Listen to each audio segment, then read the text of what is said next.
Thank you for coming by today, by the way. I appreciate it. Yeah, no, of course. Um, so Appreciate you introduce asking me. yourself. Yeah, for sure. Introduce yourself, man. Tell us a little bit about yourself. Well, my name is Kyle, and I've got a YouTube channel called Asylum's Vale, and I'm gonna try and make it to be one of the first semi kind of interactable channels, which obviously you know, but to those Mhm. who are gonna be watching and don't know, um, how do I kind of explain it real quick? Because I got a buddy of mine who's making a 3D model of this castle in the sky on a rock. Basically, that's what we call the Vale, and we're gonna have it's like an access hub to rooms and hallways and locations to lead to games and experiences of that we stream on my channel. And the interactability part is that I'm going to be able to use really low poly um, renders and stuff to even run. Basically, when it's all put together, we can have it run on like a smartphone, your Quest headset, even as low as a Quest 2, your Wow. web pages, your low end computers. That way, it's accessible for everybody because not everybody's going to have like a RTX 4070 or something. You know what I mean? So we want to make it accessible for everybody, and interactability with you can while I'm streaming and stuff, you guys can download it, go on the phone, whatever, explore around in the location that I have for my backdrops, and we're gonna have like little keys here and there. We're gonna have explorer notes set around to explore the lore of the channel and like why you're here and why the veil is here. And it's really gonna be open ended for you guys to explore and put together yourselves, kind of thing. So I'm very excited for it to come to fruition. Yeah. Yeah. So No, 'cause I that's remember. what I got for that channel. Yeah, because I remember like whenever we were talking about it, I was like, "Damn, I've never really thought about that concept." Like the more you were explaining it, whenever we were talking privately a while back ago, I was like, "That actually sounds really cool." Like especially like with VR sets and things like that, especially. But like how you said, even on like just a laptop or a phone or something, is very interesting. 'Cause I've never even heard of that idea before. Right. Because I'm taking a lot of inspiration from a lot of the big YouTubers and stuff that we watch, especially from the Road Channel and stuff. They were really huge inspiration for just me getting back into YouTube streaming and stuff. So a lot of big inspirations around my channel to other content creators and stuff that I got. So yeah, Yeah, yeah, I feel that, man. I mean, and that's something that I think will be very cool and unique. I mean, because I mean, especially if you get like a really big fan following, to have literally lore to the channel is a very unique idea. I've never have even really thought would be possible, but I mean, yeah, you could definitely pull it off in the way that you have been, in the way that you've been describing it. yeah, I appreciate it. And I know Mm, you catch the streams every once in a while, and mm. it's always good seeing you there. Yeah, yeah, for sure. And I love coming by whenever I can. It's just I'm barely home, so. Yeah, no, I get it. It's all good. So I gotta ask you, man. So like, how long have you been a fan of Resident Evil, though? Like, like how old were you whenever you got into the series? Wow. I think for me, the very first game that I got into, I knew a little bit about Resident Evil 1 when it came out back in 96, 98, something like that. I didn't have like a PlayStation to access to that yet. So what I did was the first game I played was Resident Evil 3. And that was back in the early 2000, I think 2001 Mm. is when I got a PS1 for myself. And me and my dad were the first ones to play Resident Evil 3 all the way through. And I just fell in love with the series after that. And then I went after that one. I started playing Resident Evil 1. It was a little tough. Got about halfway, and then I started playing Resident Evil 2, and that one was really good. Then, then the best one came out, Resident Evil 4, and that one changed my life for the better. I still have in my closet. I still have a sealed PS2 copy of that. I've got two copies, but I got one that's still sealed and holding on to that one. That's my cherished keep. But yeah, I've always played that game. I know it inside and out, and then it just kept going from there. And then I started playing all the other ones after that.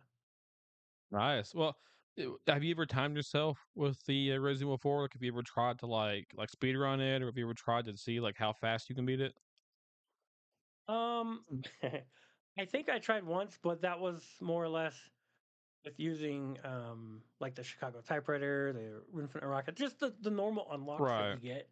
Mhm. And I think the fastest I got on that game was about maybe 7 hours the first time around. I think going through it again, trying to think because I know I tried to do a speed run on the HD project through my Steam Deck, and I know I played the Separate Ways edition, and I got through that within an hour and a half, just on the Separate Ways. So as far as the main campaign, I think I got it within 5 hours. I can't remember though; it's been a while. Yeah, I think, I can't remember, like I know that I streamed Resident Evil 4, actually, I think exactly on the 20th anniversary back in January. Um, and I can't remember, I have to go back and look, um, but I think I beat it within about 3.5 hours, and I think that was a fresh save without any unlockables, I think. I can't remember, I could be wrong about that, but I'm no speedrunner. I mean, that was just me coincidentally playing it, streaming it, and be like, "Oh, hey, I beat it in this time." But granted, you're talking the easiest difficulty, and again, I don't even know if it was a fresh save, I can't remember, 'cause I don't really like using, um, like, there's the infinite weapons, I mean, like, the rocket launcher and stuff, because to me, it kinda gets boring after a little bit.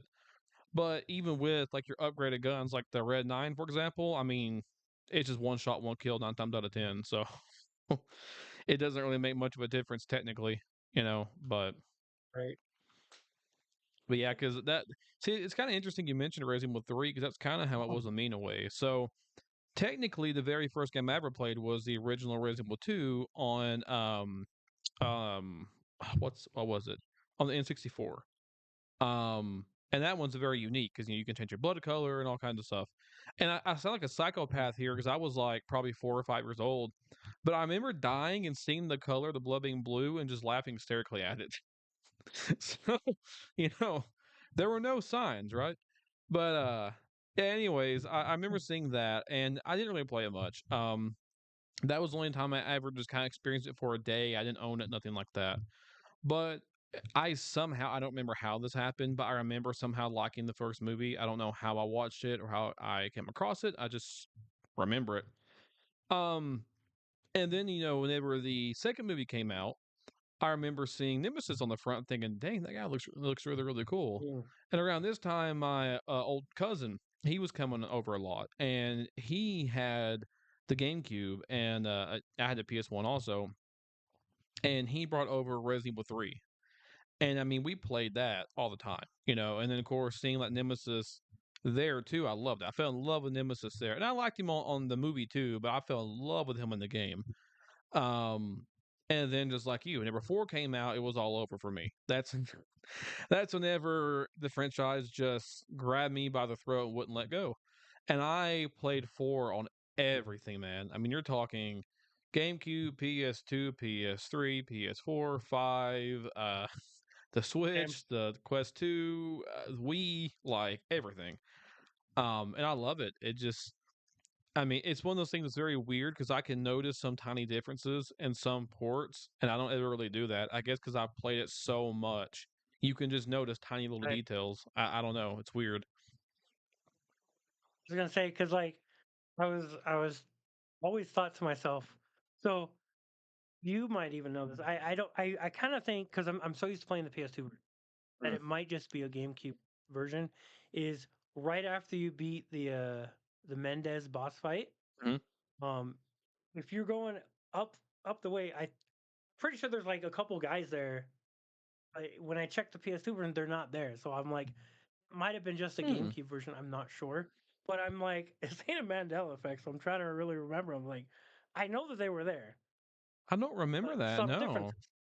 Yeah, well, but then again, though, like, I played it on GameCube, but I didn't own a GameCube. I just played it with some of my cousins, so I don't Uh, really necessarily know for hmm, sure. So I mean, yeah, I mean, you may be right because I don't remember there being anybody there. But I played the PS2 one mainly growing up because that's the system I had. But yeah, yeah. now I do know there's two guys. So like if you go up that path from where you fight Mendez at, and like there's a merchant right there, you go through those doors. I know that if you go down the stairs, there's a treasure back there, and there's two guys, but that's the only two guys I know of. In back in the caverns, you mean? Yeah, yeah. Oh yeah, yeah, that's still there too. Yeah, I remember that. Yeah, yeah. Well, like I know, I swear it's not just me. Like I even looked this up. Um, I think it's on the newer version, like on the PS4, PS5 port of the game, and also the Switch port. Whenever you are running away from the giant Salazar statue on professional, for some reason, it is nearly impossible to outrun that thing. I mean, like any other port I've played, I mean, don't get me wrong, you have to smash that button fast, but it's not bad. I remember Right. one time I literally had to have my X set there and press like L2 and R2 while I was like using this finger just, like that. Because I mean, I it is, it's funny, like during my stream, I actually just got past that section. So yeah. I was kind of stuck during the first boulder one on when I was first streaming. I was like, ah, this button mashing ain't working. So I tried to set my back paddle to the whatever the button is, the repeater, Yeah. and that wasn't working. So I was like, all right, let's go slow at a decent pace, and then it worked. I was like, oh well, then fine, we'll do Yeah. that. But yeah, Yeah. And I feel a like, little fun fact I found out. Right, oh no, go ahead. I was gonna say a little fun fact though. I found out today when running away from the statue, you can actually shoot the lock on that door before he chases you, and Mhm. that saves like another 2 seconds. So I Yeah. was like, cool, I didn't know that. Awesome. Yeah, I've always done that, and I've also shot the lock off. Like if you remember, never after the cabin fight, you go left or you go right. I always went right where the El Gigante was, and you can also shoot Mm, the locks off that too before he spawns. That way you can yep, just run there, kick it down, and and go. Um, I do that one too. yeah, I do know there's also, of course, this is technically, I mean, it's unofficial, but on the HD remaster, whatever they're doing for the PC, the Fan HD remaster. I'm pretty sure on that one, like the lava room with those giant like dragon fire breathing things. There's apparently chains there you can shoot off with that version, but I don't think that's in any of the official ports. So I don't know if that technically counts, but something, I guess. It's still gotta. I still gotta find the one. I don't know if it was on the. I think it was the HD project. But if you take the left path for the sister chainsaws, and you find a hidden room that goes to the new modded Plagas room, Mm. because that was a fan made put in there. Oh, Uh, I didn't know about yeah. that. Oh yeah, yeah. There's a whole little section about it. There's a whole Plaga statue basically in this huge room, and Hmm, a couple packs that have like ammo and all that stuff in it. nice. Yeah, I didn't even Yeah. know it was a thing. Well, it's kind of funny. We were talking about this right before we started this segment of the video. We were talking before we started about the differences in RE4 remake and the original. And the reason why I bring that up again is because this is another instance we were talking about. Like the two paths you choose that was taken away from the remake. Like the left path to the Bella sisters, now that is there, but the right path to the El Gigante, that's not there. And also, Yep. whenever you like right before you fight Mendez, like right where that red door is where you put in his eyeball, that's not there. Now of Yeah. course, like the trolley thing, that's in separate ways, so that's still there technically. Right. Um, but also let the truck, like right after you put Mendez's eye and you go through that gate where the castle is, and the truck comes going down the road, and you have to shoot the truck. That's not there. Yep. Uh, Also, the truck section with Ashley mhm. with the claw one, that's totally gone too. Yep. I mean, I know they kind of had some of the spirit of it with the wrecking ball, but that's about it. I mean, of course, it was Right. still way different. I guess they kept the spirit of it, but it's still cut. I mean, that whole section was just completely different. Which Mhm. granted, I guess realistically it makes sense because I mean, it's still I still don't understand how she used a wrecking ball, but it still makes a lot more sense for her to do that. Maybe her dad was a construction worker before he's president. I don't know. Compared to this gigantic weird ass claw machine that you know what I mean? But It was Maybe still I don't know, cut. maybe it was just easier for the devs to do it. Maybe. I have no idea really. Yeah. But I mean, yeah, it's weird though whenever like, whenever you play the games that much and you see the differences. Like I know people were saying that the PS2 version of it was really muddied down, and I was thinking, well, how is that the case? I mean, of course, it's an older game. It's on the PlayStation 2, so obviously it's not going to look as good as, Hmm, the official remaster on the PS4 and 5. But then I watched a video recently that actually pointed out a really good example. At the very beginning of the game, I mean, like literally the very beginning, whenever you first spawn in, you hear like the mhm, waterfall or water behind you. Um, in the GameCube version and like the current versions of the game, it sounds like a normal waterfall, normal river, whatever. But in the PS2 port, it sounds weird. It doesn't sound like normal water. It just sounds strange.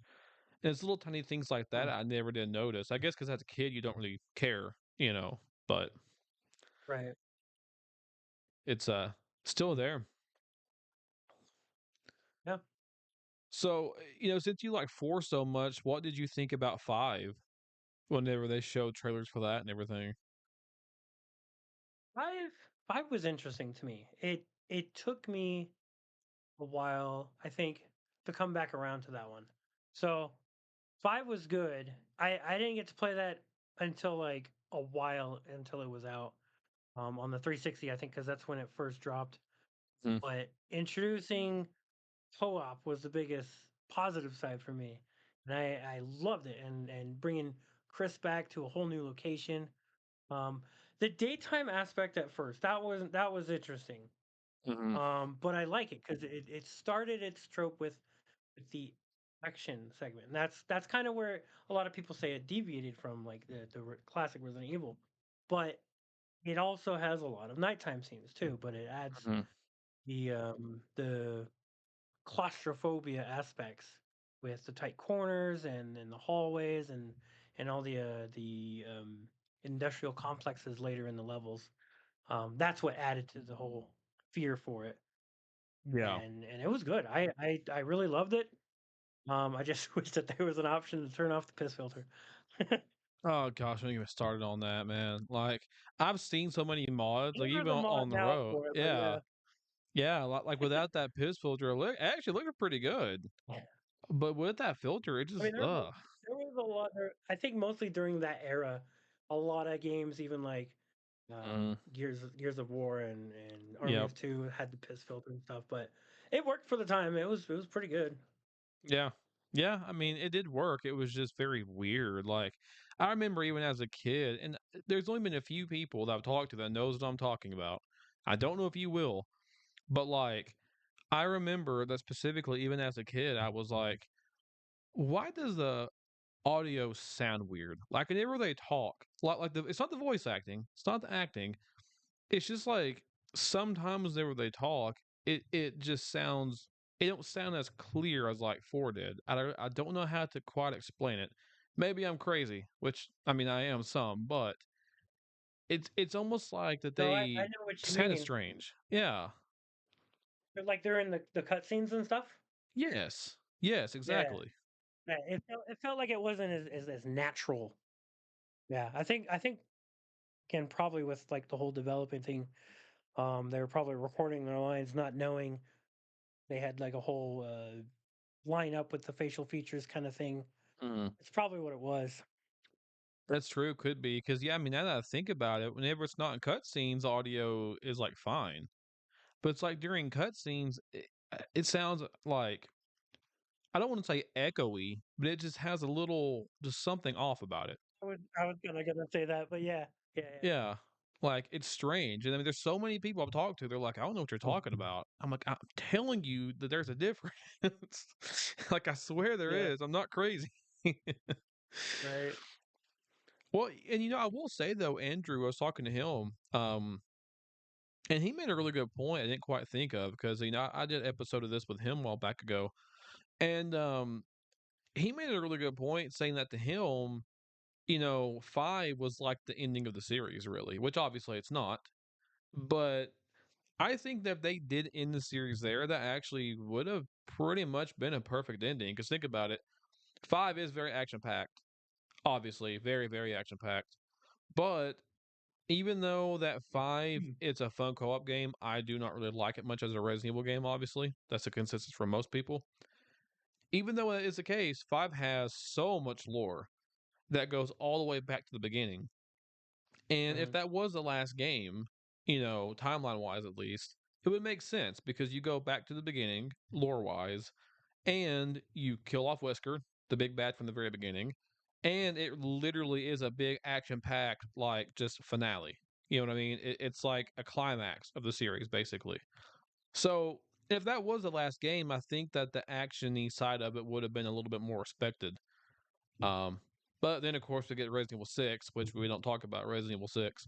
Uh, you know, Hey, that one is a good game. I can stand by that. you know, ironically, I played it last night actually for the first time in forever. And there were some things I'm like, this isn't as bad as I remember. But then there were some things I'm like, okay, this is worse than I remember.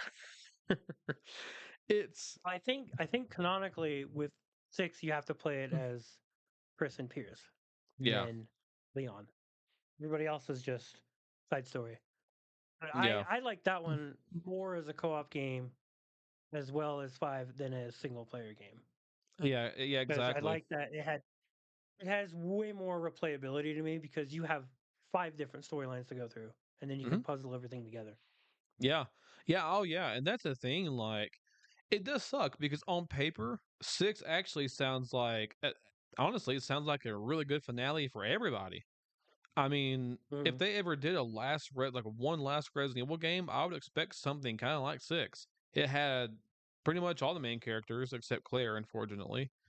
But it had pretty much everybody, and each campaign kind of had its own feeling. Like Leon's more horror, Chris's was more actiony. Jake's Right. and Sherry's was more of a new story, and then Ada's was more a separate Wazy kind of spies type of story. Yep. And I feel Yep. like if they ever do remake that game, that if they do it right, they could make it work. I think a lot better. Um, Now there's some things I don't. There's some things I don't think they can fix, man. Like the Michael Bay explosion at the very beginning, or the literal T Rex Right. dinosaur fight. Shit like that needs to go. No, Okay. me and my buddy were actually discussing this a few weeks back for if they were to do 6. I guarantee you there's going to be a lot of changes. We Hmm. probably aren't going to get that beginning scene, maybe, or it might be changed a bit different. You got to realize a lot of these games are getting remakes and they are going to divulge differently. And Hmm. I guarantee you a lot of these, especially with 6, they're going to divulge away from more action to go probably more horror. Yep. And another thing I was going to say is that I guarantee you we're going to have a bit more open-ended storyline for Jake. Wesker's kid. Yeah, Jake. Can't Yeah. remember the name. Yeah, yeah. Because it was kind of open ended, but it's like we're not going to talk about him anymore. Same with Yeah. Sherry. I guarantee you, they can easily implement it. So there's either some DLC we can play as him to explain where he's going to be in the future, and he can also pop up in more games after that as well. Because they never talked about it because he still has the cure or whatever. I think it was for the progenitor virus or Mhm. something. I think it was. So he was still made from the cure, so he has it, and he's just out in the world, and nobody's talking about it. Yeah. Which I know he had the antibodies for something. And it may have been just for the progenitor. If it was just for the progenitor, that breaks down into almost everything, really. Um, and yeah, I don't know. Like, honestly, it's kind of funny. I never did think about this till now, but I know everybody is like asking, "Oh, hey, who's that hooded man in the Requiem trailer?" And of course, a lot of people have Hmm. memed on it now. Like with like how you see his mouth and shit. But now that I think about it, I could see that being Jake. I mean, like mouth wise, I know it sounds stupid. I don't think it is him, but I'm just saying that would be kind of cool if Jake was in the story. I Yeah. don't think that would make any sense for him to be a bad guy though, because he clearly isn't, unless he has more of his dad in him than we think. Um, Hmm. but that's something I am curious about. Like, just kind of tying into Requiem is a lot of people are assuming that Grace has antibodies from Alyssa and Outbreak, but And I guess the biggest reason why people think that's because that person in the chair or whoever was saying, you're the one I've been looking for, the chosen one or whatever. If that's the case, why isn't this person looking for Sherry or looking for Jake? I mean, they have antibodies of things too. So like, if Grace does have antibodies, what makes her so different? I mean, I figured Jake would be the one you'd want. I mean, that guy was Wesker's son, and if he does have the progenitor Right. virus antibodies, and I feel like that's probably going to be more valuable. But I don't know. Yeah. And one thing too, this is actually a little theory I have. I think I can't remember if I made a video on this or not. I don't think I have. But in the trailer, whenever that guy does say, "Oh, you're the one I've been looking for, the chosen one, or whatever." I have a Mm. theory here. What if he's not talking about Grace? Um, First of all, it's highly suggested Leon's going to be in the game. Obviously, we don't know for a fact. These are based off rumors, apparent leaks from Dust Golem. Some people believe him, some people don't. Yep. Um, I've been skeptical, very, very skeptical of the guy. Now I tend to believe him more, just to be honest with you. But Yep. even if you don't, or whoever's watching doesn't, let's just pretend for a moment Leon is in the game. Okay, if he is in the game and this is his last hoorah, or even if it's not his last hoorah, if he's just in the game in general, what if this person was wanting Leon for something? I don't mean like research. I mean for a tool for something. Because here's what I'm thinking. There's a big theory now that the U.S. government was behind the Raccoon City attack. So if that is the case, what if there was somebody who wanted Leon to be there to pretty much spill the beans, say, "Oh, hey, yeah, Leon, I know something you don't. The government's been using you and screwing you over for about 20 years now. So now I want you to join me and to try to take down the government," for example. And Leon's probably gonna be like, "Hell no, I ain't gonna join you." And there you go. Now, I don't. This is just a theory. I'm just saying that trailers can be very misleading. So Right. it seems the most logical thing that yeah he's talking about Grace. But I'm just saying there's a possibility maybe he's not. Maybe he is talking about Leon. Yeah. No, I 100% agree with you. Trailers are always misleading. Hmm. And in my personal opinion, I think it's just this whole first trailer is just all like I'm not gonna say like a red herring, but I guarantee I can pretty much assume Leon's gonna be still the main protagonist, and we're gonna get halfway through the game and then play as um, Ashcroft, Hmm. and then we're gonna merge both the characters near the ending if we're going the route of going back to Raccoon City or another new location. It's my Hmm. thought.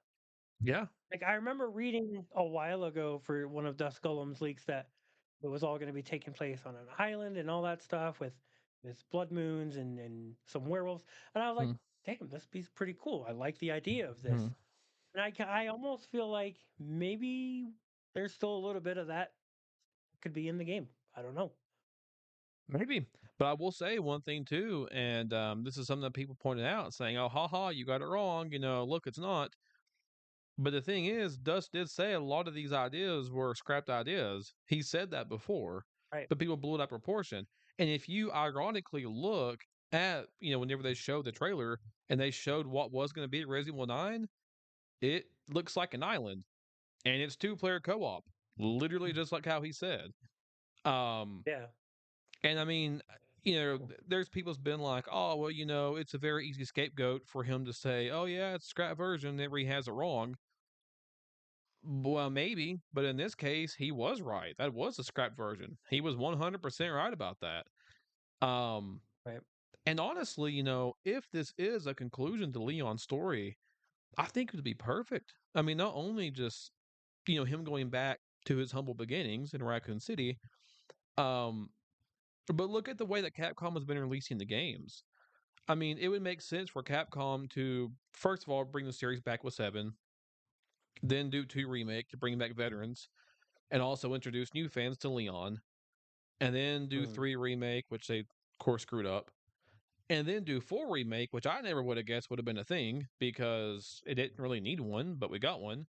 But now with doing a 4 remake and then doing 9, not only have you given fans like veterans like us amazing games that we like because we grew up with the originals, but you've now introduced fans to basically a trilogy of Leon. I mean, yeah, you're missing six and things like that, but let's be honest, six wasn't really much of a pivotal moment for Leon, other than killing the president. But I mean, two, four, and if this is his last outing, that's like the Leon trilogy, if you will. So I Right. think if they did Right. that on purpose, that was genius to do that. Yeah.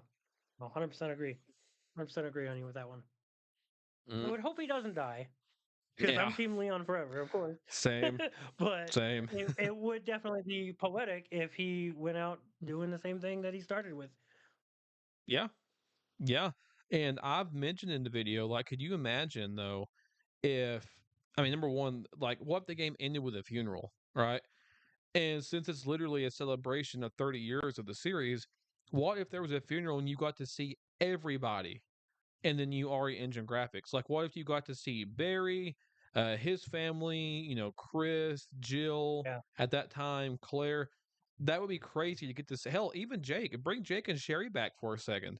You could literally bring everyone together as like a cameo or something to say goodbye to Leon. Which that would be almost Right. like the series itself saying goodbye, let alone the fans and the characters.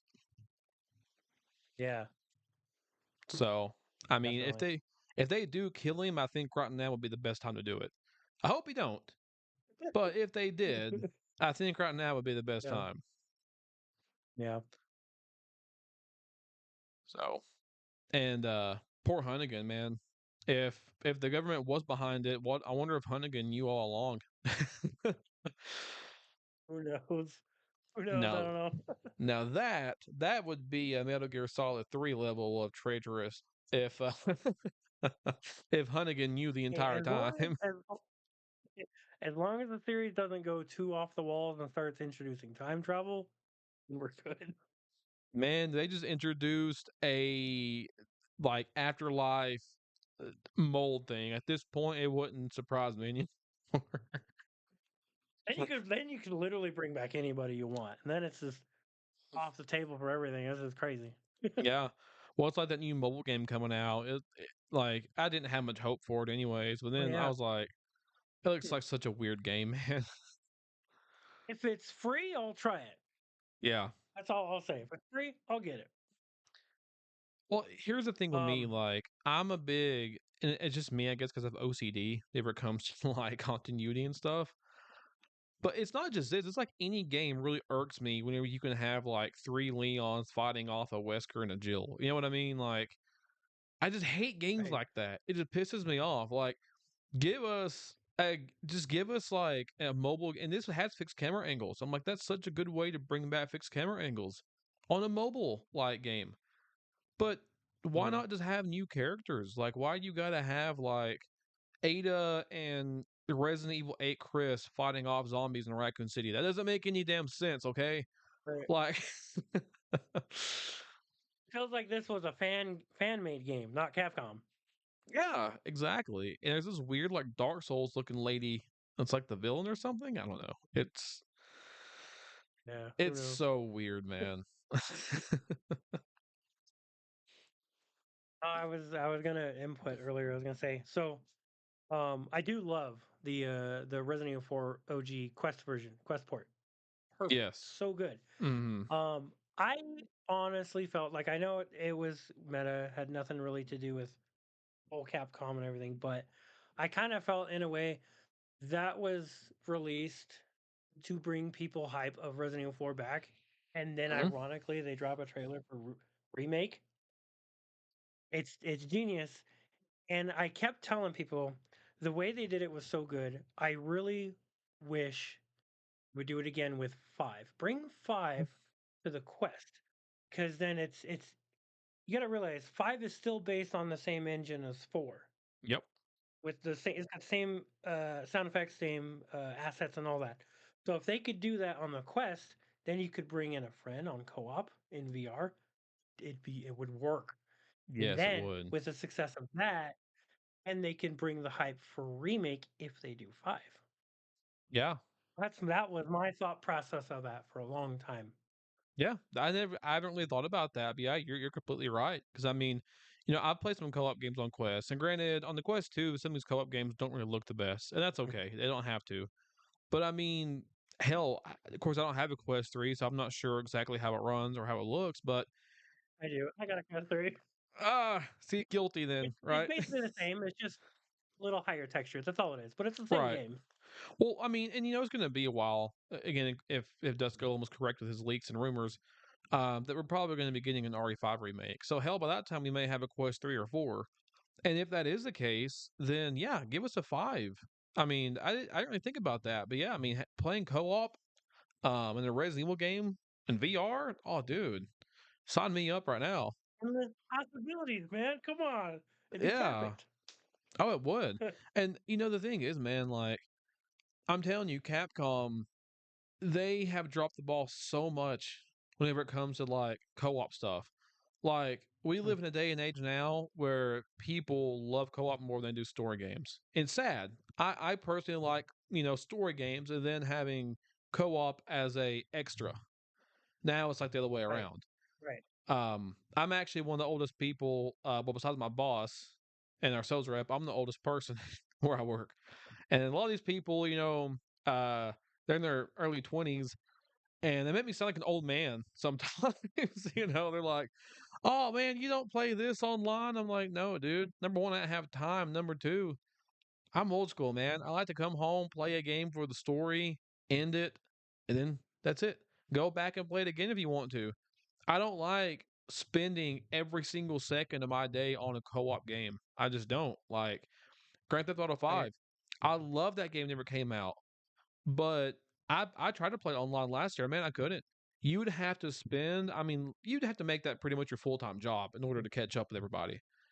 Um, and I know I'm going off a little bit on a rant here, but what I'm saying is like Capcom. If they did an Outbreak remake, if they made a story to it, and then they did co-op, that would fly off the shelves. I mean, even people that aren't Yeah. Resident Evil fans would buy that because it's a co-op zombie game. I know they can do it because see, that's again, yeah, that would also make sense and sell because again, with the whole tie-in with Rec Room with Ashcroft, it would Mhm. be, and a lot of people that don't know on Resident Evil 3 remake, the Easter egg when you're by the cop car you're Yep. talking about, I think Kevin, it Yep. would just it would sell. Like they can do solo play with AI characters, or you could join up to 4 players, either split screen or online Mhm. and make it semi-open world like that, and it would work. They could do it, bundle it with 2 games in the collection. Sure. Oh man, it would sell. And I mean, well, hell, look at Resident Evil 5 remake. If they did that, or even Zero remake that's apparently coming out. And I kind of wonder, with 4 remake, we get a little bit of an idea of what an AI partner is like with Luis, and Yeah. Leon. I kind of wonder if that was a test to test out like what a Billy and Rebecca would be like, or a Chris and So Sheva. yeah, that's exactly what a lot of people said early. I Yeah. I definitely 100% agree with that one. Yeah, because I was originally thinking, okay, yeah, they're testing out Chris and Sheva, but if Zero is going to be the next remake again, according to Dusk, if he is right, of course, I could see that too. I guess my first thought was 5, which would make the most sense, but I would have suggested Code Veronica given timeline-wise and mhm, to set up the feud between Chris and Wesker. It would make exactly. more sense to go Code Veronica and then 5. Yeah. Well, see, the thing is that I figured that logically, like on their end, they were going to do 5 next. But I pretty much agree with you. If Popularity-wise. Right. But if I was in charge, I would do, which I know a lot of people say it doesn't need it. Technically, it don't. But I would still like to see another remake of 1. Now, I think the 1 remake I literally agree. is. I think it literally is perfect. It is the exact definition of a perfect remake. Now, even though I love fixed Yeah. camera angles, and all of us classic Resident Evil fans do, it's a simple truth of where it is outdated. It just is. People don't like it no more. If you did a 1 remake and then you did a Code Veronica remake, and then a 5 remake, that would be like a trilogy of the Chris and Wesker feud, you know? Right. Exactly. That would make sense because again, like you were saying with 9, trilogy of Leon. Mhm. Now, if we go with the whole Chris, it would work. And see, I was gonna say, I would honestly love to see Resident Evil One remake done in the RE engine, or I guess it'd be the Rex engine now. Yeah. With because they're having another new engine upgrade. Um, but I would love specifically that in the new engine and with modern controls, modern camera angles, and also give us a VR port. I want VR ports for everything. Oh, I would dude, me love to too. explore the mansion in PSVR too. Oh my god, yes, it Oh would God, work. It would be yes, amazing. yes. And I mean, I'm telling you, if they ever, which I had a PSVR too, but then I sold it a while back ago. But Oh, if they ever did RE1 remake in VR, I would buy it tonight. I would so buy a VR set all over again just for that. yeah, yeah. Oh, that'd be so good. Yeah, I mean, Um, like, I'm gonna ask oh, you. So yeah, I was gonna ask you. Um, so moving on a little forward, what was your thoughts on Seven when that first came out? That was a whole new honestly, thing for the franchise. yeah, honestly, it was very, very similar to pretty much everybody. I mean, of course, I'm 27, so I'm a little bit younger than, some people, but I'm also older than others. I'm at that weird spot now where young people think I'm old and older people think I'm young. So I'm just right here in the middle, basically.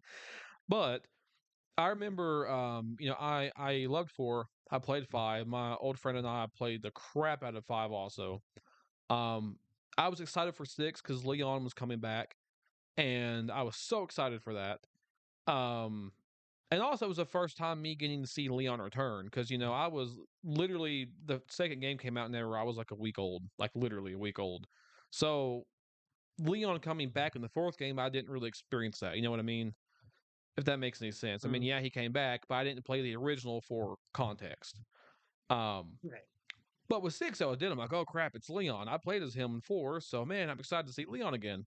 And Yeah. Chris is in the game. I remember seeing the trailer of Chris and Leon together. I'm like, oh my god, this is going to be so cool.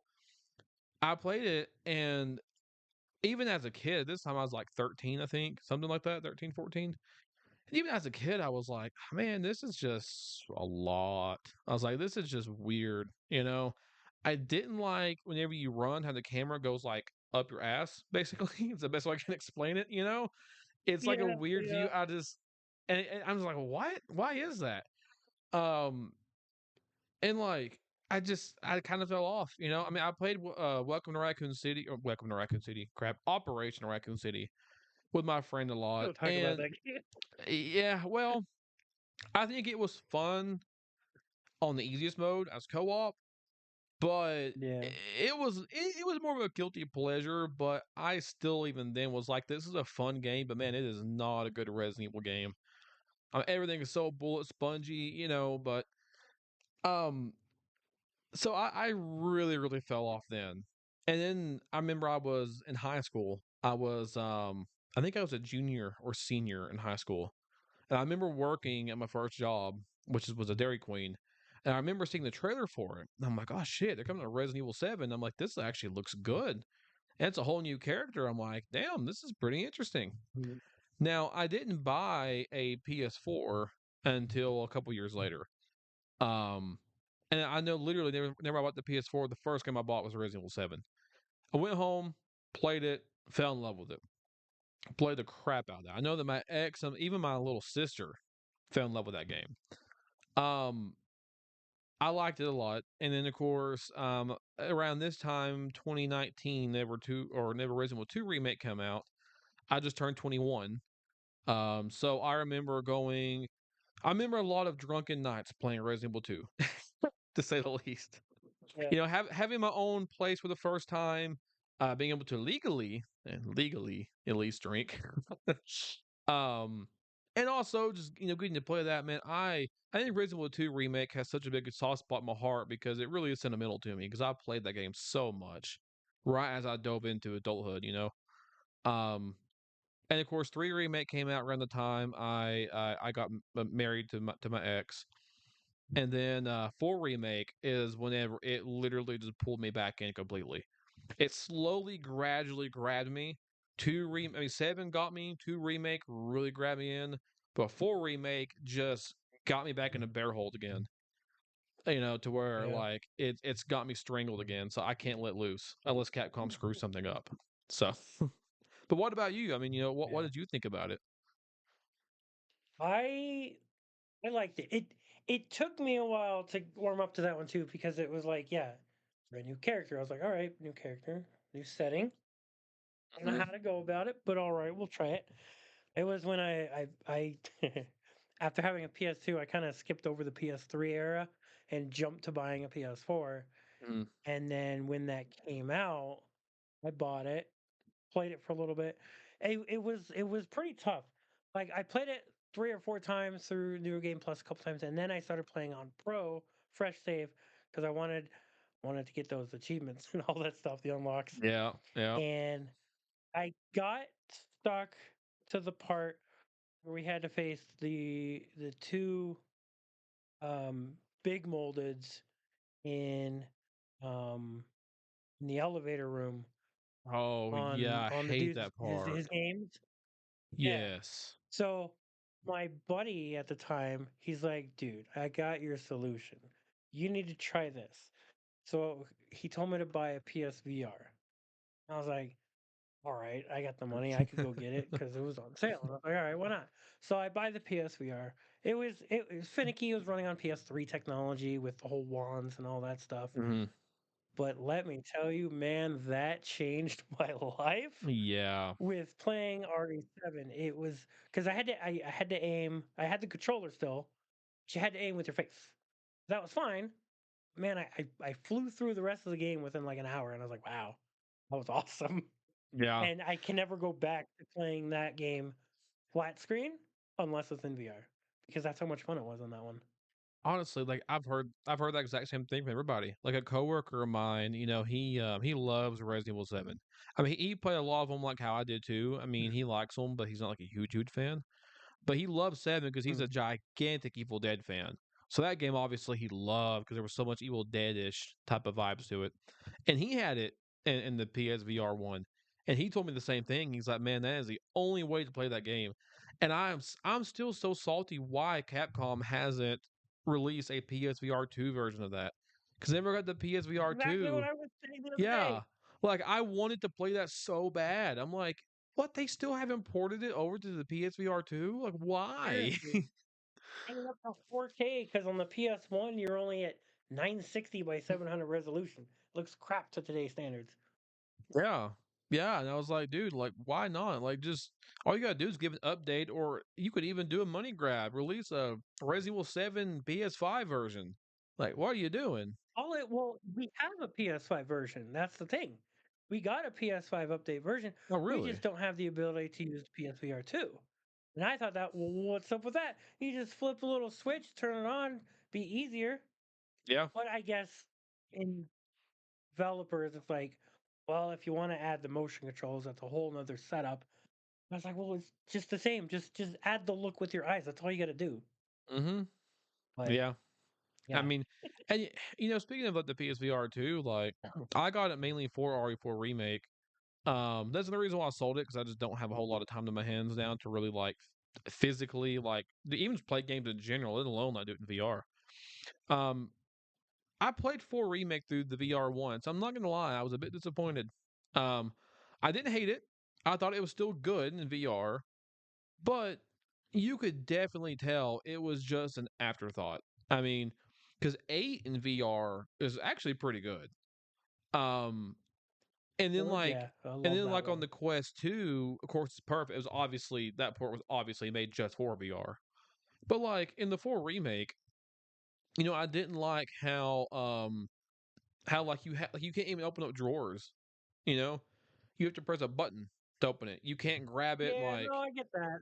I mean, it's not What the end also of the is world, but the immersion breaking is like when you go to kick, it shows the back shot of Leon kicking.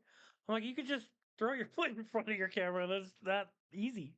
yeah, A lot of the which little immersion breaking things though, but yeah, yeah, and it did that in the original version too, which I guess maybe the reason why is because the animation's fast. Maybe that they don't want you to get sick, and something like that. It does suck, yeah. but like this is something I was curious about how they were going to do. in the remake version of VR is like if you go behind somebody and you stealth kill them. What really broke the immersion there for me is that you go behind them and you go like this, and then the arm does it for you. You know, like you can't just Right. stab somebody and walk away. So it's little tiny things like that to where they just I don't know why. It's like Yeah. that they literally just threw it in at the last second, it felt like. Well, that's the part of development. That's the thing. Mhm. Yeah, You can only have so much you can put in without rewriting the entire code for the whole game. that's If very it's true. not built in from the start, you get what you get basically with it. Yeah. But they did do pretty good. Oh, yeah, they did. I mean, it wasn't horrible. It was still pretty good. I mean, it was a few tiny little things, but, I don't know. I mean, I think it was more fun in the Quest version, but, I didn't hate the PSVR 2 version of it. It's just it was a little disappointing, but not too bad. But I did like 8 a lot more I in VR. I love the 4 remake version because man, yeah, I I kind of quit my series on it, but I on my channel uploads, I have each chapter uploaded in VR, so I'm like headshot, headshot, headshot. Yeah. So good feeling. I love Well, it. one thing I do love though about the VR port that you can't do in the standard game, you can add lasers to every single gun. You can't do that in the base game. Yeah, yeah. I think that's more just like an accessibility feature, probably. But It is, I but like that they did still. that. Yeah, I mean, like, it would have been cool to get to do that in the original game too, But yeah, it's an accessibility thing, but at the same time, I'm like, damn, I kind of wish we had this normally though? I mean, they have that feature on the original four, Hmm. but they didn't have that on the remake. Yeah, Yeah, exactly. Yeah. Which is one thing I did like a lot about the original port or the original VR version is they added in so much new stuff when they came to like mercenaries, all those challenges. Those were actually very cool right. challenges. And I like those. Those were a lot of fun, and that was very refreshing because I mean, this game's been ported a million times, and this is the first time in forever they've given us new content. I mean, really since Separate Ways back in the original PS2 era, because this time we got. I mean, geez, man, we got not only all those little extra challenges, but it unlocked like big head mode and like gold weapons and things like that. So. Yeah, I never got those ones on the Quest port. Mm, I had to find out like a year later. I was just searching up forums randomly, and I found this save trainer that you can use for quests. So I already have it on mine, where you've got like maxed out all ammo, but you can't pick one up. If you pick one up, it resets the entire counter. But yeah, I've got like 9 million ammo on everything. I have a silencer for the 9 mil, which is really cool. Um, like in all the all 9,000 grenades and everything. It's pretty yeah. cool. A lot of fun. Yeah, yeah, for sure. Yeah, but like I really do think though, like with the new one, um, I'm pretty sure like Resident Evil 9, they probably definitely made for VR too, especially with like the first person, point of view, like literally being part of the game. I mean, they're definitely going to do a VR port of that. I mean, there's no way they aren't going to, especially with it being first Right? person. But that no, there is one thing I got to ask you though. Is the person in the chair. Who do you think that person in the chair is in the trailer? For Requiem. Yeah. So this is something I thought about. Now I can't remember because it reminds me of a callback. I don't know if it was early on when we had Resident Evil 4 remake trailer drop or something, but I swear there was another figure in a chair somewhere on a similar trailer. I can't remember. It seems like it is, but a lot of people felt that it was uh I what's can't the remember anybody in the trailer. Edmund something, We talking about Oswald whatever Spencer? Yes, Spencer. Sorry. Yeah, yeah, yeah. A lot of people were saying that it might be him. Um, I don't know, man. It could be anywhere, anybody, because you got to realize too. A lot of a lot of people forget. I think it was in six that they introduced clones, which Mhm. yeah, kind of dumb, but could be a clone of somebody. Who knows? Yeah, And in my opinion, I still don't think Wesker's truly gone. yeah, Even after five, I'm like, he's way too smart to die in a volcano. I'm just gonna say that. It was yeah, epic, but I think he's way too smart for that.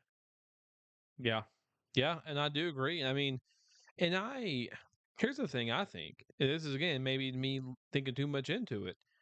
I personally believe the person in the chair is 100% Spencer because of the way he looks, just like it being a celebration of the series. I could see them showing Spencer.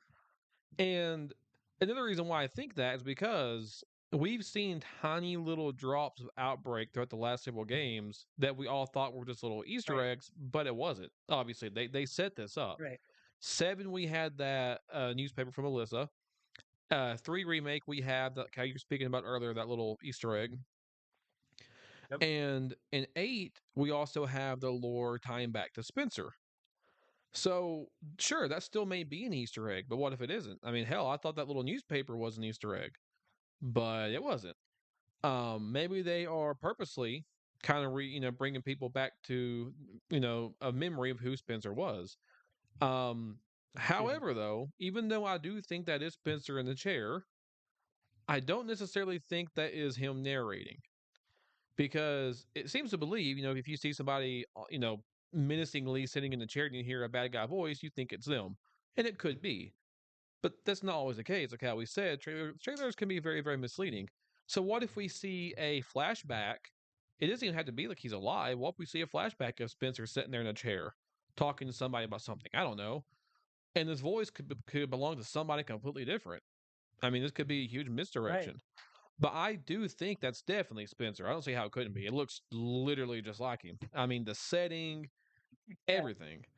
Um, and again, let's say, what if that voice is Spencer's and him saying, you're the chosen one or whatever? What if he was talking to Wesker? Hell, what if we get a flashback of Wesker there? What if Wesker is in the game? I don't think Wesker is, but I'm just That's what I'm saying, thinking. I'm thinking it's gonna be like a flashback. yeah. Like, what if we see a Yeah. little tiny child Wesker? Like, that would be pretty crazy, you know?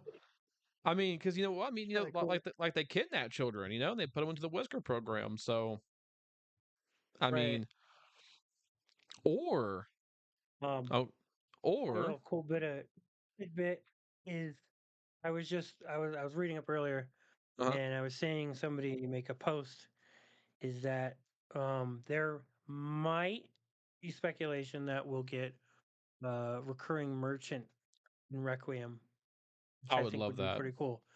And it's going to intersect with Leon's side for guns, and then with um, Ashcroft's side for like healing items and stuff. Hmm. So I think that'd be a pretty cool aspect. Yeah, that would be pretty cool. And that's the thing about the merchant. Like, I know a lot of people are still wondering today who the hell the merchant in RE4 was.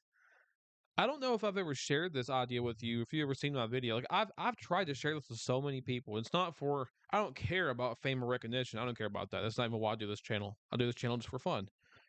But there's a theory that I have I love so much. I like sharing it with people and getting their ideas on it.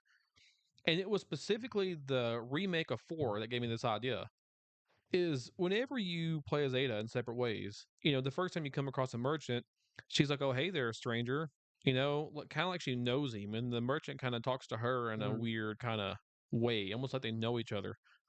What if Ada actually hired the merchant before she showed up to not only kind of take care of Leon, because I guess she cares about him in a way by kind of selling him stuff, but also not only does that on the emotional side take care of Leon, but it also fuels her mission because that way he stays alive to do stuff for her unintentionally, killing bad guys and all this stuff. But this merchant guy, in his return, can not only make money, but what if the island was kept to him? Because in the remake, you see him doing these side quests to clean things up, literally clean up rats or take down propaganda or kill certain enemies. So if the place was abandoned after, well, what if Ada was like, "Hey, listen, there's this place. You can kind of just do whatever you want there with it, as long as you take care of this guy for me." I think that makes perfect sense. But now that's never thought about it like that, but that's pretty cool. I like that idea. Yeah, Interesting theory. yeah. I mean, because in the remake, it caught me. I'm like, why do they act like they know each other? Like they just talk to each other in a very weird way, you know? And Right. I was like, why does he give? Like, why does he care so much about cleaning things up? But like, he obviously cares about the area for some reason, you know? Like, so is he a local? Yeah. Or like, why does he care if he's not local? You know? I mean, No. I never thought about that. The only thing that I ever thought about with the merchant was a lot of people tried to deep dive in was on the original version is that a lot of people were trying to figure out who he is or mm, if he's a carrier because later in the game you find sections with him and he's got glowing eyes. yeah, A lot of people were trying to debunk all that and figure out what it was. yeah, yeah, no. And I mean, I know some people thought maybe his contacts or just like the way, the area looked. And I also remember a lot of people thinking maybe it was, Lewis's grandpa. But in the remake, they obviously showed that his grandpa, well, he's dead, you know. And some of the theories before, I was like, I can kind of see that. It's kind of weird. I can maybe kind of see it. But in the remake, they just completely destroyed that theory because his grandpa's dead. And Yeah. plus, Lewis is around the merchant. So he would notice, hey, Grandpa, is that you? So I don't know. But if they do have a merchant in this new game, I think it would be interesting, but I kind of wonder how they would do it because like how would you have somebody show up in an abandoned like destroyed city, you know? And I am curious because this like hooded figure we see, I get strong Los Illuminados vibes out of that hooded guy. And Mm. I personally think, what if there's a cult that's been there in Raccoon City this whole time? Like, what if they were children that were left behind and they grew up just like their minds all twisted and confused because there were no adults around? What if they worship these old zombies, like growing up thinking maybe they were good or something? I don't know. Like, I think it would be crazy if we get a very creepy kind of zombie-ish story again in Raccoon City, but with a little side story of like a cult, kind of like Los Illuminados in a way. Right. I think that Right. would be very, very. I think that'd be perfect, personally, if they did that. So I hope he's not the only one. I hope we actually have like a little cult going or something. Yeah. I mean, I was also kind of just thinking because I remember when watching JJ's video with his interview, the guy who went to the expo and was Mm, talking about um playing in the hospital section and stuff. Kind of made me think if we were to get like a merchant, I almost thought it could go a way that we didn't think and just have like kind of like a vending machine in a way that you can just go to and just buy or sell items like that. that's true. I mean, but in a way, if you think about it, I think five did that because five didn't really have a necessary merchant. It just Mm, had a menu when you from yeah, the main menu that you bought. So it could also go that way too. I just like that would be interesting. that's very true. I didn't think about that, but yeah, that's actually a perfect idea. I mean, I don't see the thing is I know some people mention a merchant now, and I've been thinking I don't really think that'll work. But the more you mention it, though, I mean, we've had a merchant in 8, and then a 4 remake. I mean, and like how you said in past games, 5. I mean, even 6 we didn't have a merchant. But if I remember right, you still could like upgrade your stats and stuff. So like, yeah, if we did do something like that, I think that a vending machine or something like that would be perfect. Actually, that's a great idea. Yeah, I think that'd be pretty cool. Or like Yeah. like if they want to fabricate it or something, whatever. But Mhm. yeah, I think that would be cool. Be interesting to implement for sure. Yeah. Now, one last thing I want to ask you about, though, before we close off for a little bit, is in the trailer, this is something people are talking about, but I don't think people are talking about it enough. Who do you think the voices are, though, in the trailer, like the other people? Well, I mean, there's some people I feel like are just new characters, like that one lady that says something like, "You're my only hope" or something like that. But then there's this guy who said, like, "Have you seen the shit I've seen?" or something like that. Who the hell are these people? Right. So, so I mean, I kind of want to go with a lot of what a lot of people are speculating, and that's going to be, um, it's. I feel like again, like trailers are misleading.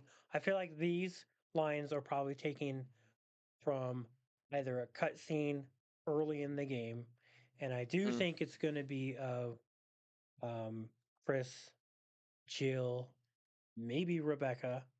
mm. Um, kind of like I feel like kind of like a whole um, Resident Evil like the movie, whatever the recent A Death movie Island. was that they did. Silent, yeah, yeah. Mhm, I think they would try and do like maybe a cutscene with everybody in it, and that's what they're saying, like a pep talk of mhm, Leon, like, "Hey, you gotta go find this chick," or something like that. That's kind of mhm. my speculation. So that's what they're just cutting the bits out and just putting it in the trailer. That's what I think they would do. Yeah.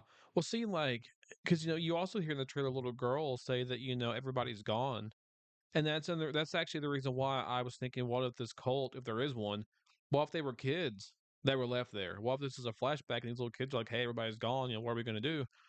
But I've also thought, like, was Grace there whenever Alyssa died? I don't think so. I don't think Grace would take her daughter along somewhere scary like that. Um, Probably not. but I mean, it's just like there's a little kid. How does a little kid come into play here? Like that's what really makes me curious because I'm not.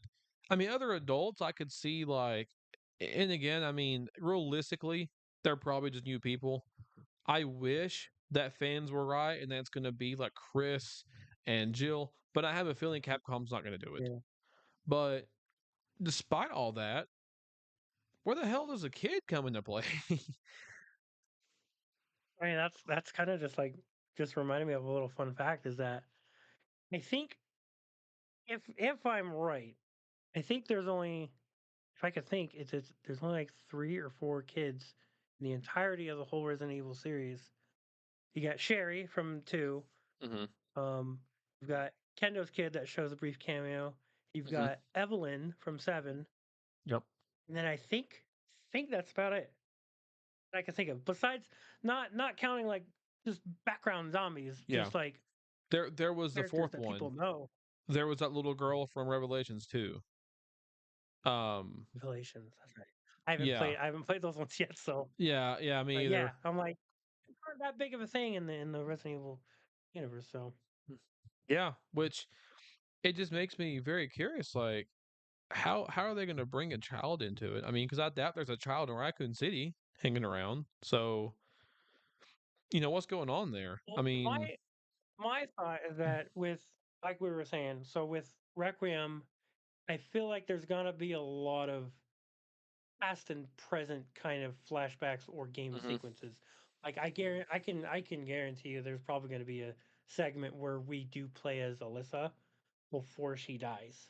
Oh, dude, I hope And so. we might get her daughter somewhere, and then that'll lead into a present scene where she wakes up at the FBI headquarters or whatever, that she's like in a dream state thinking of that. And then here comes the guy, here's your report, got to go back to this place. You know, Mhm. what you think though? Yeah. That's very true. It's possible. Who knows? Or it's just I wonder why Alyssa would bring her along unless it was something like what if they had to stop somewhere and what if Alyssa's like, all right, stay out in the car or something, and then she's missing and the cop comes along and like, hey, where's your mom? And she's like, oh, everybody's gone or something. That's a stretch, Right, but I'm just right. saying like I don't Like, see who else that little girl could be. Like, yeah. Like if they're like, if it's like right after the events of Outbreak or something, and nobody knew that like she had a kid at the time or something. I don't know. yeah, Could be.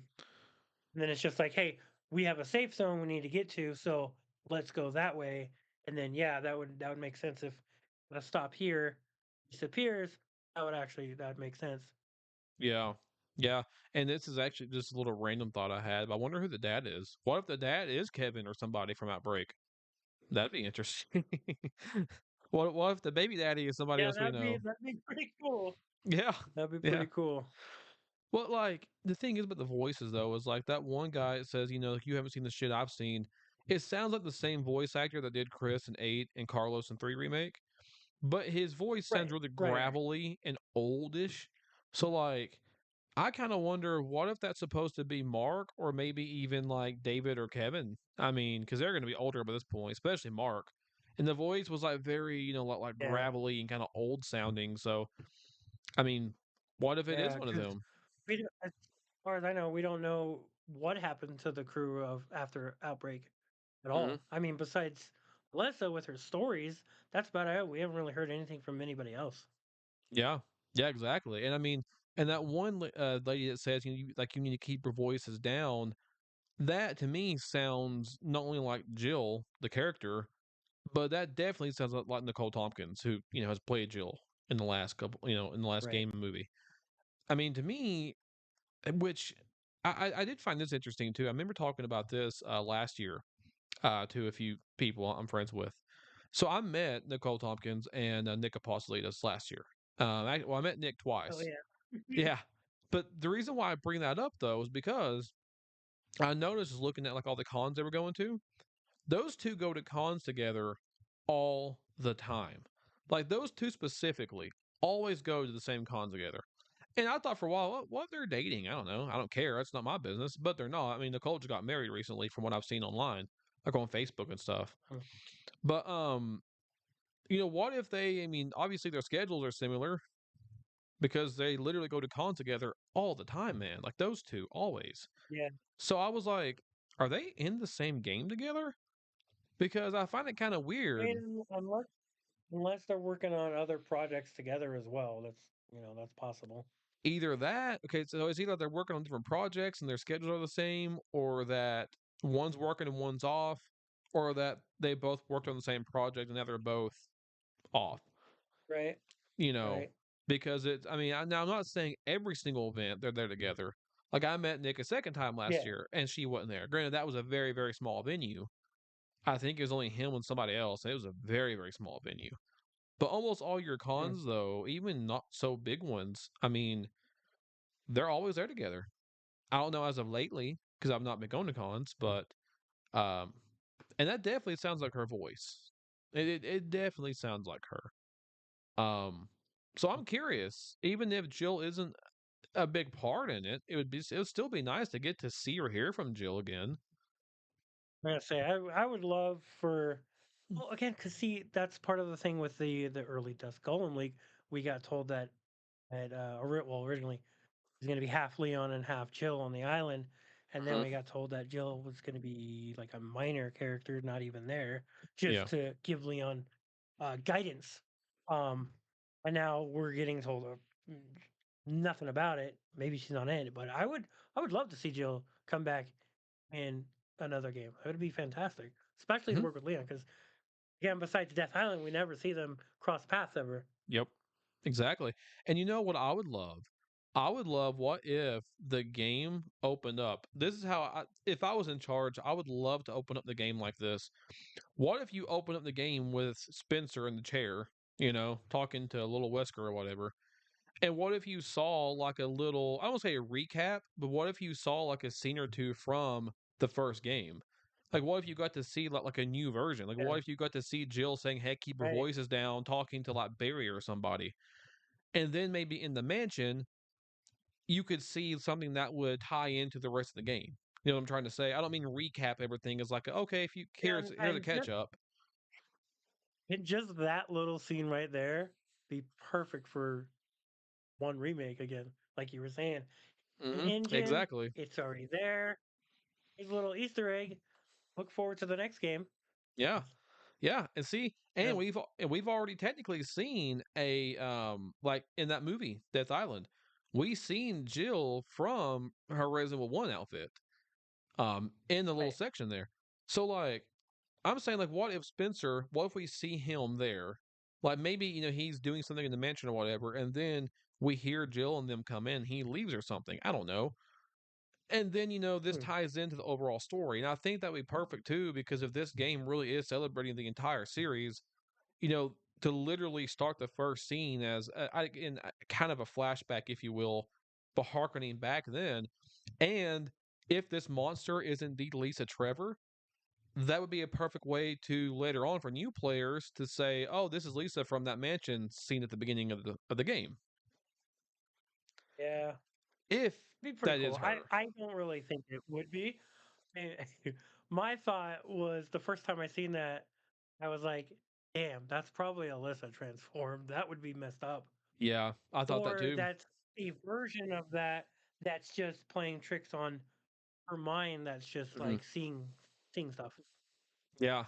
Well, here's the thing though, like I myself, and when I first saw that, I'm thinking, okay, it's a whole new enemy, or what if that is Alyssa? But then when I saw that hair color, I'm like, okay, it has black hair. I don't think that's Alyssa. And it looks older. It looks really old. So I'm like, I don't know. I mean, it still could be. Don't get me Mm, wrong. I mean, mutations do things to your age. I'm sure. But right? but then like whenever Susie Hunters pointed out like the sound she makes, it's literally the exact same sound as Lisa from the Yeah, first remake. yeah, I mean, yeah, literally the sound.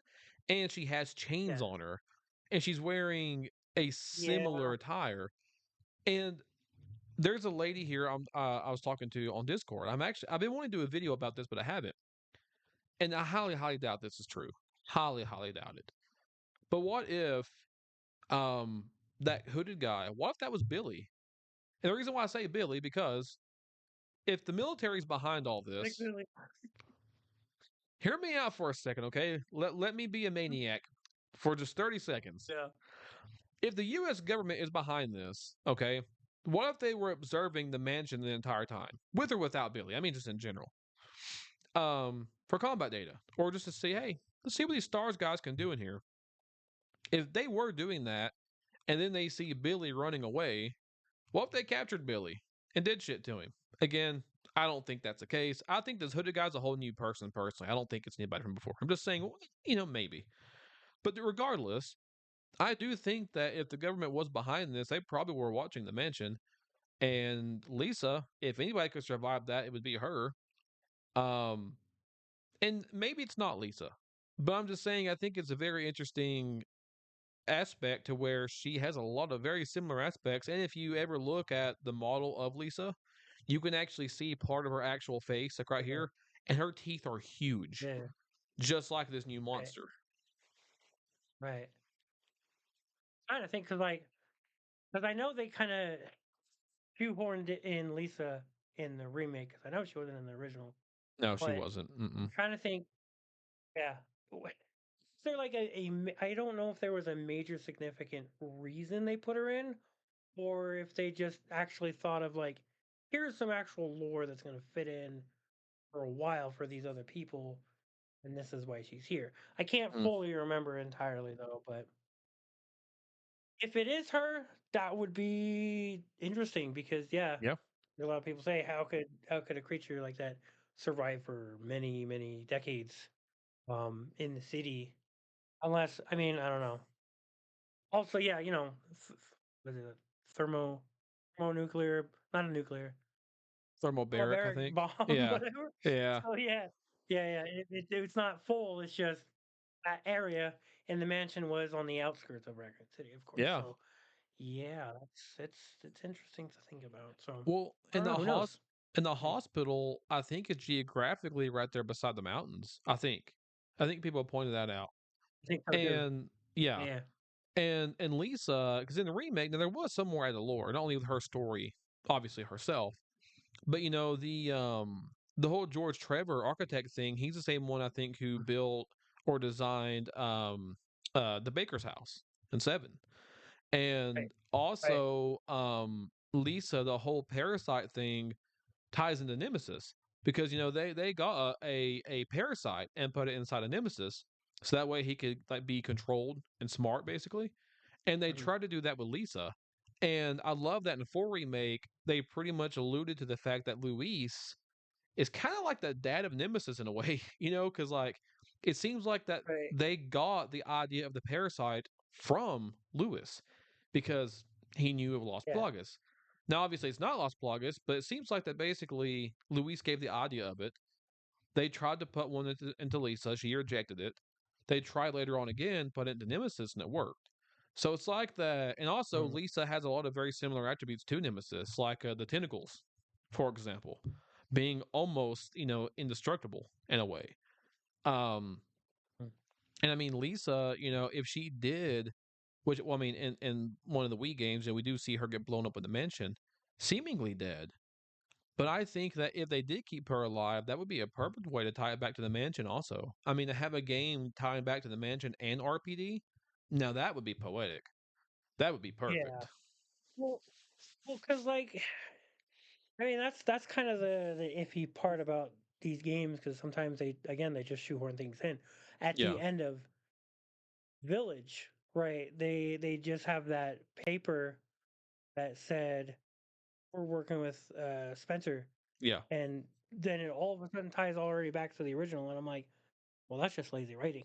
yeah, But yeah, they could do it again. Like, yeah, um if it is Lisa, and they bring it to the hospital section right next to where the mansion was, that's another callback that they could bring back. But who knows if it's really her or if it's like a hallucination or something. yeah. Hang on one second. Good.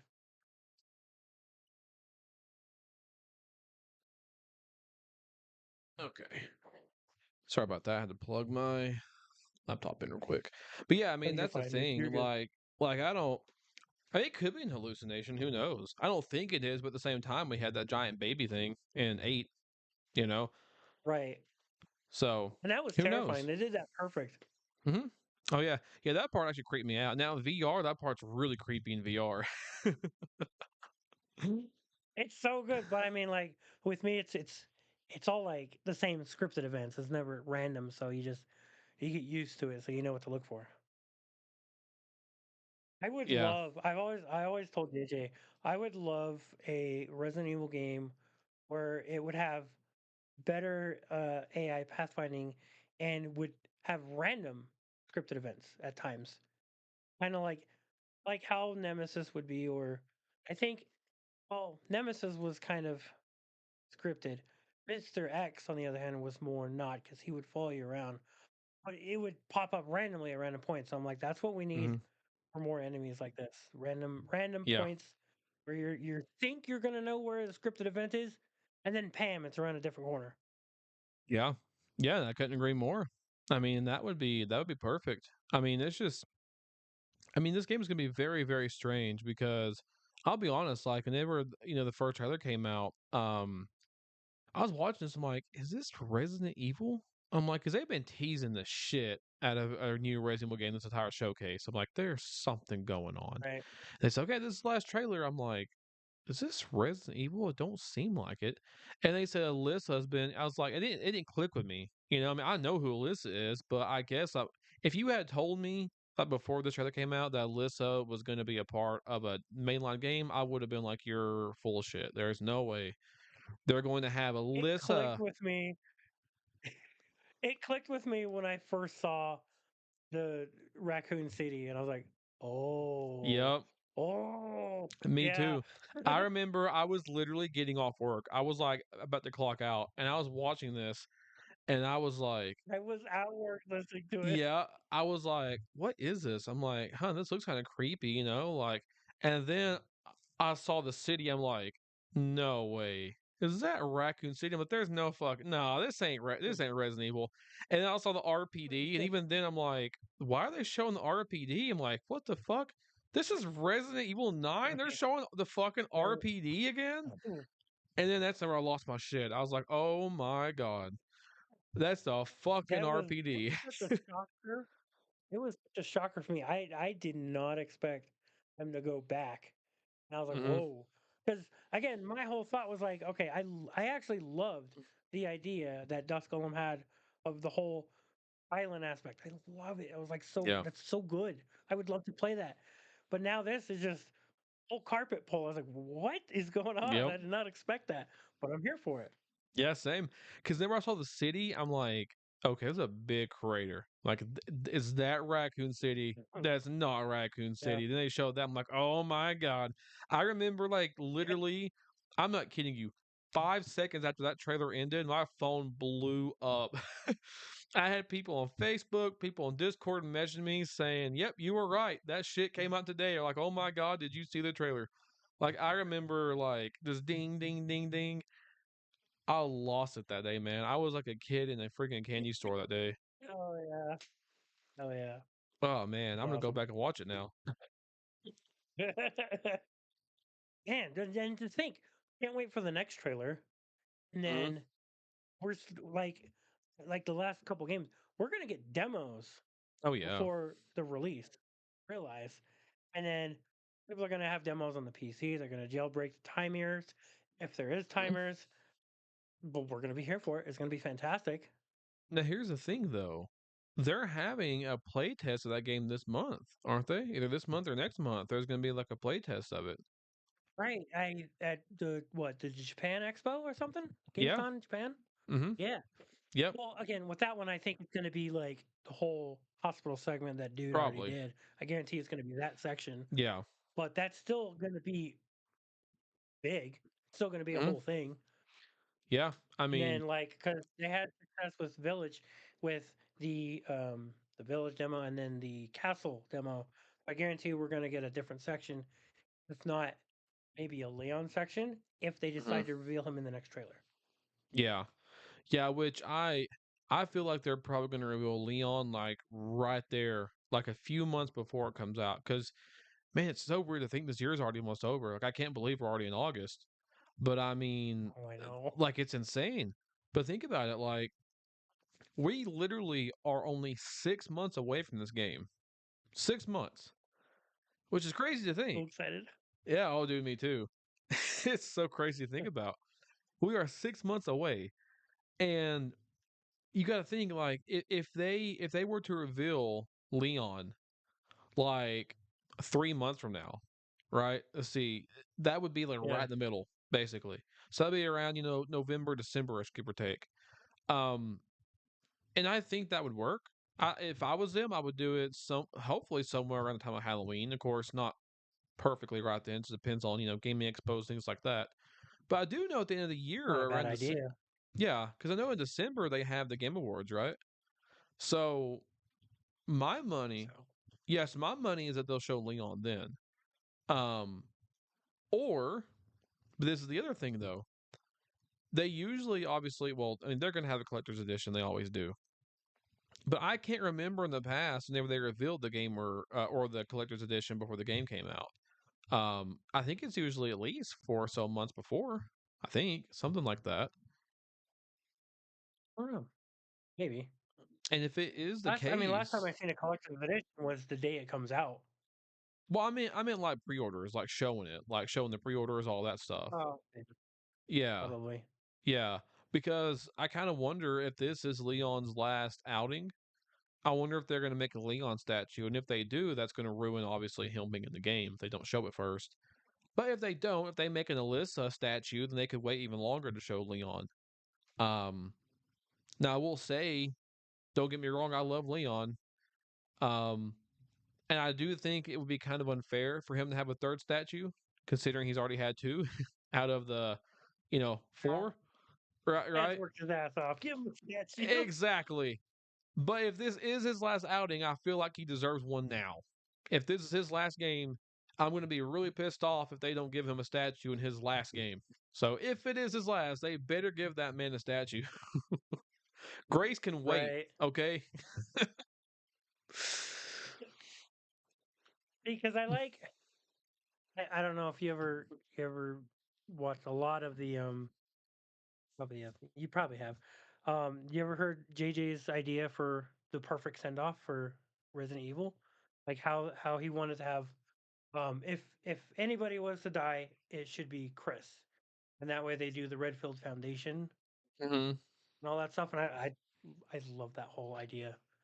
And I kind of agree. I'm like, yeah, it'd be cool with Leon, yeah, because it comes full circle. But man, it would be like Chris was part of the first game too. So he was actually Chris was actually in a lot more games than Leon was, I Yeah. believe. So Yeah. Oh no, he was. doing a Redfield Foundation would be good.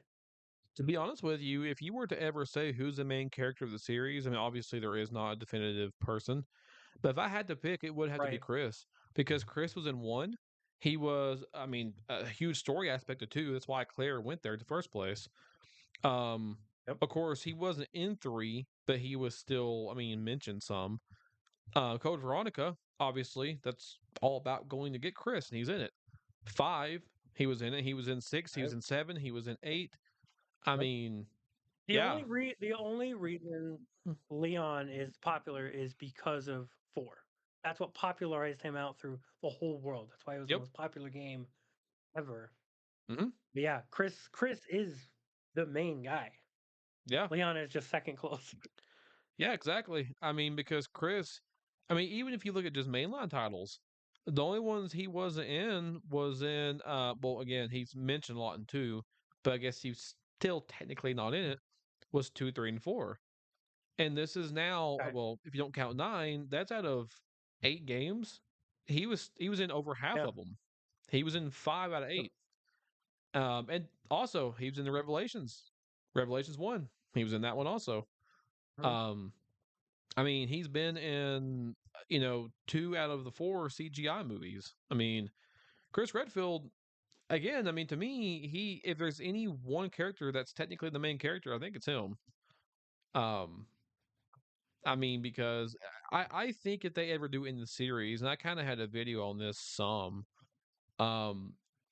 which they already did this with six as far as like a world ending type of catastrophe type of thing, 'cause it was going global, all this stuff. Um, I feel like that if they ever wanted to just retire everybody, I think it would be great to have something similar to six, but just not over the top. And whenever I say something similar, I mean like a catastrophe, like a global, like just horrible, horrible thing. Yeah. Maybe even a world ending type of thing. I mean, like it's literally everywhere. Something. I mean, and that may be too big, admittedly, but just something to where you introduce new characters, and that way we literally pass the torch off. Maybe even give it a couple games. Like for Right. example, we have Alyssa and being brought back up, and we have Grace Ashcroft.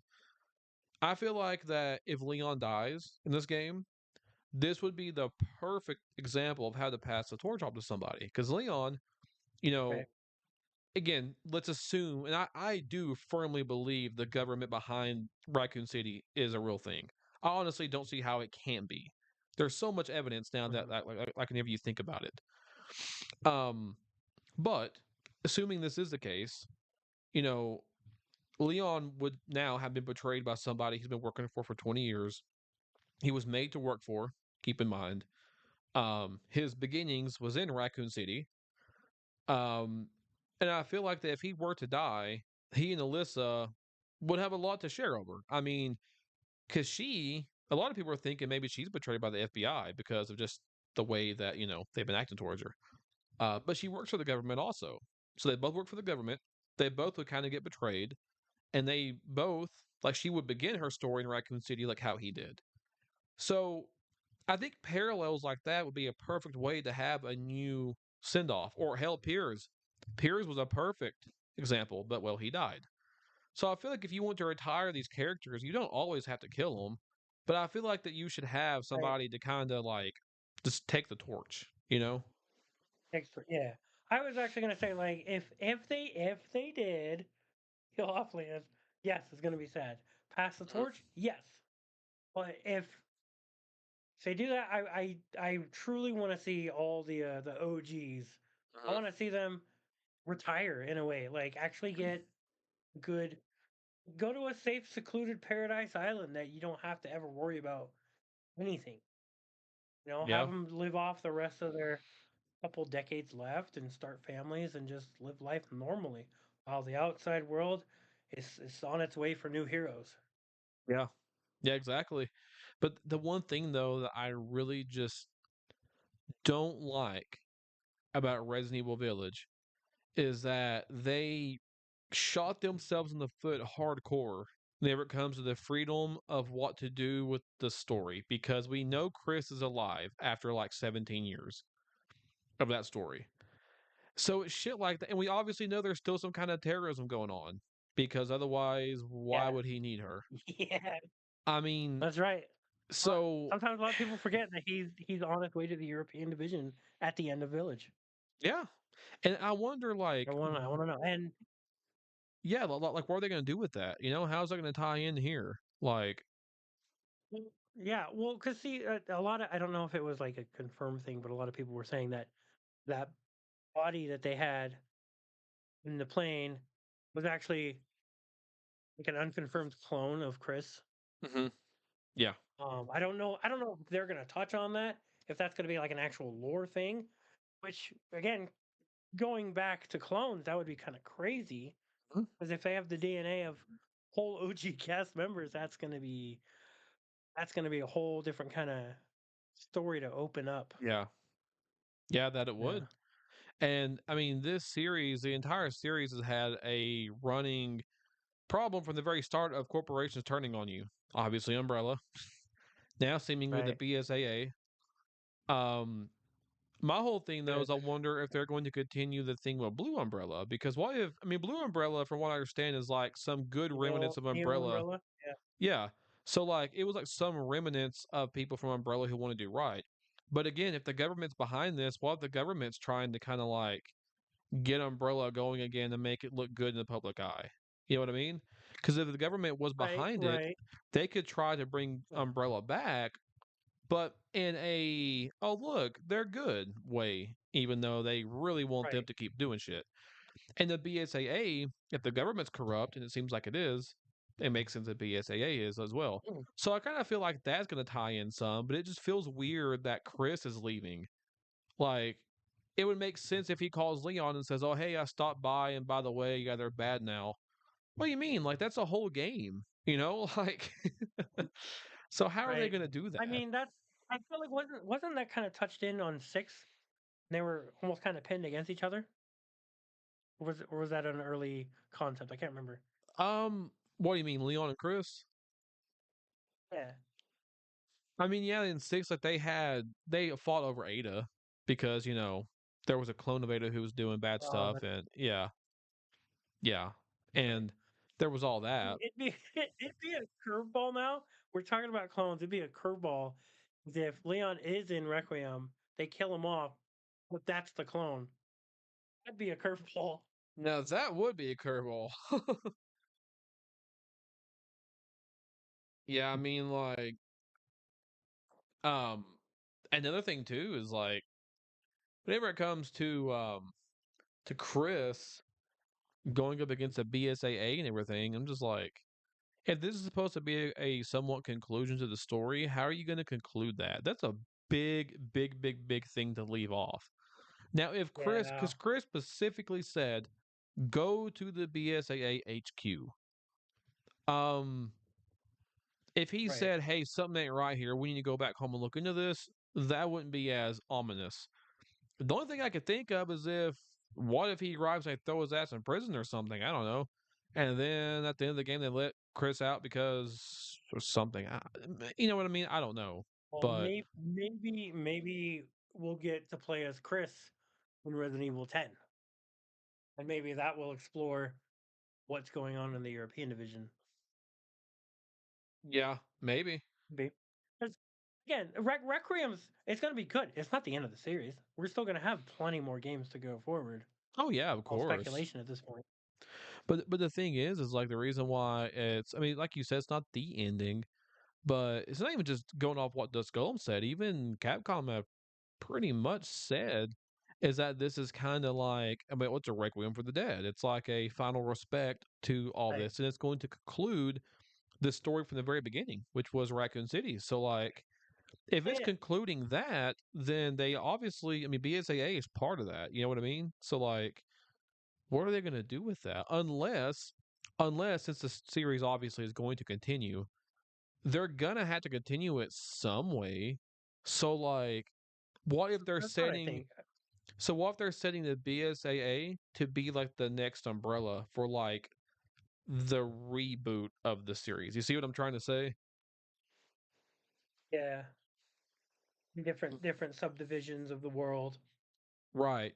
Mm, right? Because if they're concluding the entire series, which has been about Umbrella, if they're concluding that entire storyline, but they're obviously still going to make other games, like how you said, then it would make sense for him to leave that tiny little nugget of the BSAA to make not only a new big bad, but also connect it to the existing series. But right. anyways, though, man, yeah, I'm probably going to conclude the video. Is there anything else you want to say? Anything, any other ideas you have about RE9? Um, just hope that we're gonna get VR mode for that too. Yes, We gotta please. have VR mode for all games going forward. We have to. It's a must. Yes, we have to. Um, than that, not much. Uh, I did hear. Well, I read that. Um, you probably following along with the new news about Resident Evil movie. Mhm. That Anthony Starr, the guy who plays Homelander on The Boys, Yes. he got the green light from the creators that he wants to be Wesker. Yeah, So I saw that. I'm totally for it, and that's awesome. Yep. Yeah, no, Yeah, yeah, because we're friends on Facebook, and I saw that this morning, and I was like, "Ooh, yeah, that's yeah, nice." yeah, yeah. Oh yeah. Yeah, yeah. I doubt he'll be in it, but man, that'd be so good if they ever make a Resident Evil movie with Wesker. Oh, dude, he'd be perfect, literally perfect. And hey, See, this is what's funny. Like with the Anderson films, right? There is a lot mm, of critique about it. Yes, I agree. Some of it didn't follow the games, but I thought the visuals were fantastic. Like the second one, it followed Nemesis with three. I yeah, actually loved that movie. That was probably my favorite one out of the series because the costume designs and stuff were it was perfect. It was really good. Now shoehorning the whole Alice character into it, yeah, it was new, it was interesting, but I liked the movies. They were good. I liked it. yeah. And it's actually funny you mentioned that. I actually rewatched that movie like 2 nights ago for the first time in a long time because I loved that movie growing up. Yeah, And yeah, like you said, yeah. there's a lot of problems. There's a lot of cheesy 2000 stuff that just makes me just cross my eyes in Right. disbelief. Like the whole like the motorcycle going up. I was just like, that's so cringy. I was like, God, that was. Yeah, with the I'm like, oh shit. I'm like, this is such a 2000s thing, man. Like, I guess back then you didn't think that's it was what made it cringy, good. but now, oh yeah. Overall, though, it's not horrible. But there's one thing I noticed though. Not only do they show exact scenes from, Resident Evil 3 Nemesis, like the, Yeah, helicopters coming down and stuff, but right. there was that guy that was with Nikolai and Carlos. Yuri was his name that got injured, and he turned into a zombie and bit Carlos. Yeah. The injured guy, I was like, did they pull an inspiration from Mikhail for there? Because he was injured. Of course, he didn't turn into a zombie, but he was a bleeding out, injured man they had to lug around. So what if Mikhail Right. was kind of a what if that was supposed to kind of be like that role? Which is funny because seeing Nikolai, I'm like, that looks like JJ from Resident Evil. No, I'm serious. Go back. I know a lot of people said that too. I was like, Yeah. yeah, that's true. I'm like, that's literally JJ. That's him. Like, you can't convince me. That is him. Listen, Yeah, that's how he got the that's so channel up. funny. That's how he got the channel up. That's my new headcanon Right. because that's Oh JJ. man, That I know it's him. I I'm love not crazy. But speaking of movies though, if anybody here has made it this long, Resurrection though is going to be out next year, from the Residents of Evil, and that's going to be a very very interesting movie. it. Yeah, I'm excited for it, and of course, you and I are very excited for it because we're going to be in the movie. Yay. So yeah, Oh yeah. it's going to be pretty cool to get to be part of that, and now I'm not gonna like shaving. That's one thing I'm not gonna like. Shaving my face. I'm not gonna like that. I actually shaved like 2 weeks ago for the first time, and I'm like, oh my god, this is horrible. Now I forgot I got to do that too. I don't want to. This and the contacts. Oh man, it's gonna be rough. Yeah. hmm Yeah. Well, thankfully, I started wearing contacts like months ago, so now I'm used to putting them in. But I shaved for the first time in years, like 2 weeks ago, dude. Granted, I don't look as bad as I thought I was going to, but I've lost a lot of weight since the last time I shaved, which is years ago. But still, I hate it. Oh man, I hate being shaved so much. But Yeah. Yeah. at least my hair grows back fast. Give me another 2 weeks and I'll be back to normal. But eh, Yeah, for sure. yeah. And we're gonna have ball caps on too, aren't we? I think. I don't think so. I didn't hear anything about that. I think that we might, or some people might. I don't know. So if that is the case, it's gonna be weird. I would hope not. Yeah, I don't know. We might. I wouldn't mind too. It'll look weird seeing a bald shaved me. Uh, but I don't Right? think we all will. I think she mentioned that some may, maybe not even in our scenes. I can't remember. Um, Yeah, probably. yeah. But anyways, oh man, where can everybody find you at? Um, at Asylum's Veil on YouTube, at Alkanoth, pretty much everything else. Twitter, Instagram, not my Facebook, but I'm trying to keep Facebook separate. But Mm-hmm. yeah, mostly just on YouTube at Asylum's Veil. Pretty easy to remember there. So had a whole experience going. Guys Mm-hmm. want to like it, check it out. We play a lot of Resident Evil, Silent Hill, a lot of variety channel gaming. So Yeah. Yeah, man, and I can testify myself. It's very, very good. Like I were talking about at the very beginning of the video. It's definitely something very, very new and interesting. I've never seen anybody do it before. yeah, I'm excited to see where it goes. Really, Yeah. All right, man. Well, thank you for coming on, buddy. And yeah, maybe we could do this again sometime. I definitely appreciate it, man. Anytime, honestly.